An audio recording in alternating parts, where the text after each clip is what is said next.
Good morning students. आज हम पढ़ेंगे कुछ सिनोनियम्स के बारे में जो कि बहुत ही इम्पोर्टेंट है बैंक, एसएससी और अदर एग्ज़ाम्स के पॉइंट ऑफ व्यू से। फर्स्ट ऑफ ऑल पीडीएफ में आप देख सकते हैं हमारे पास आ रहा है मिसहैप। मिसहैप का मीनिंग होता है थोड़ा सा एक्सीडेंट से कम लेवल की सीरियसनेस। जैसे कि एक्सीडेंट तो हम बोलते हैं कि वेरी वेरी हार्श थिंग होती है कि कुछ एक्सीडेंट हो गया हमारा, बट मिसहैप होता है समहाउ लेस सीरियस। एग्जाम्पल से समझते हैं। Yesterday he injured his leg, it was the second mishap in this week for him. Meaning कि ये एक तरह का अनफॉर्चुनेट एक्टिविटी हुई है किसी की लाइफ में, बट एक्सीडेंट के वे में देखें तो थोड़ा सा कम हार्श है वो उसके लिए, तो इसे हम बोलेंगे मिसहैप। जैसे कि क्लोज टेस्ट वगैरह में अगर हम देखें तो बहुत ही क्लोजली पूछा जाता है कि यहाँ मिसहैप आएगा या एक्सीडेंट। तो अगर कम सीरियसनेस की बात हो रही हो तो हम यूज़ करेंगे मिसहैप। अगर कुछ मेजर एक्टिविटी जो कि अनफॉर्चुनेट है हमारे लिए तो हम यूज़ करेंगे एक्सीडेंट। सेकंड सेकंड है एनेक्शियस या ईगरनेस। इनमें क्या डिफरेंसेस है जो हमें बारीकी से पता होनी चाहिए। जैसे कि एनेक्शियस, एनेक्शियस का मीनिंग है कि हम कुछ बहुत ही विलिंगली काम कर रहे हैं बट उसके साथ साथ हमें एंग्जाइटी हो रही है।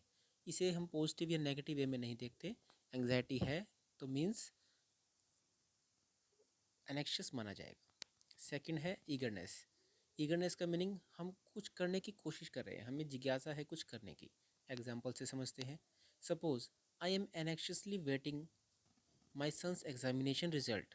मीन्स मुझे अपने बच्चे के एग्ज़ाम के रिज़ल्ट की बहुत ही चिंता है या मैं उसका वेट कर रहा हूँ, बट उसके साथ साथ एंग्जाइटी भी है, जैसा कि हम महसूस कर सकते हैं हमें होता है जब रिज़ल्ट आना हो। दूसरे पे में एग्जाम्पल ने ईगरनेस का, तो I am eager to take up a new project. Eager to meaning बहुत कीननेस है, जिज्ञासा है हमें कुछ करने की। यहाँ पर हम महसूस कर सकते हैं कि फर्स्ट एग्जाम्पल में हमें एंग्जाइटी फील होगी अगर कोई रिज़ल्ट आना है। सेकंड एग्जाम्पल में हमें जस्ट अ कीननेस है to do something new. Third option difference between bear and endure, हमें लगभग एक जैसे लगेंगे। Bear, to bear meaning to put up with something painful.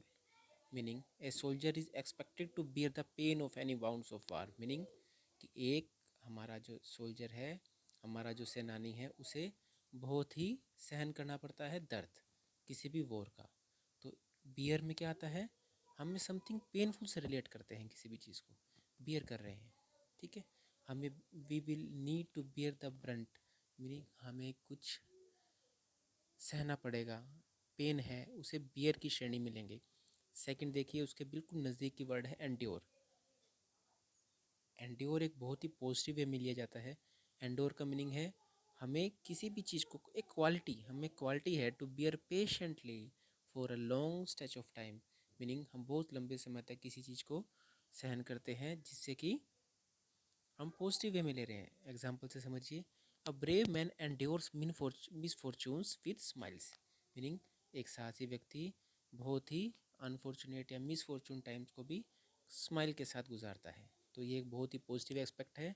तो हमें जब भी सिनोनियम, एंटोनियम या फिर क्लोज टेस्ट आ रहे हैं हमें बारीकी से समझना होगा वहाँ पर बियर यूज़ होगा या endure.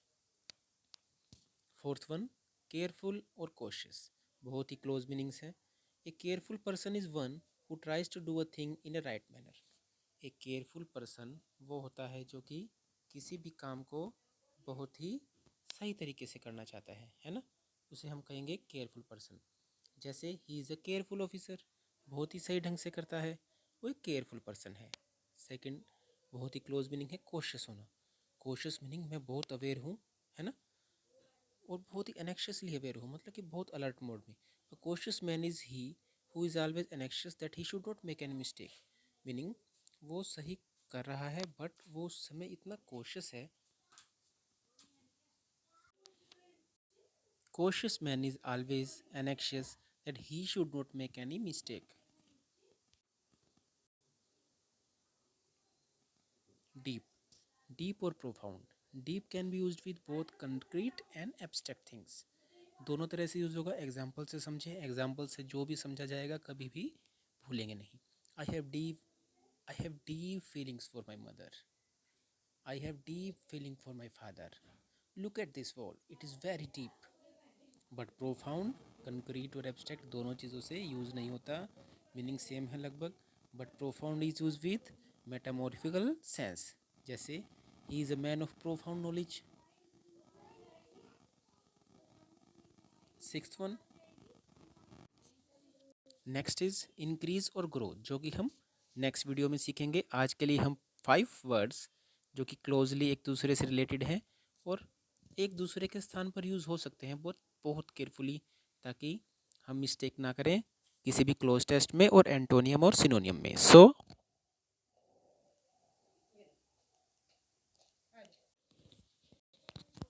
Students, have a nice day. In 5 examples को रिवाइज कीजिए और धीरे धीरे सीखिए क्लोजली रिलेटेड मीनिंग्स को यूज़ करना।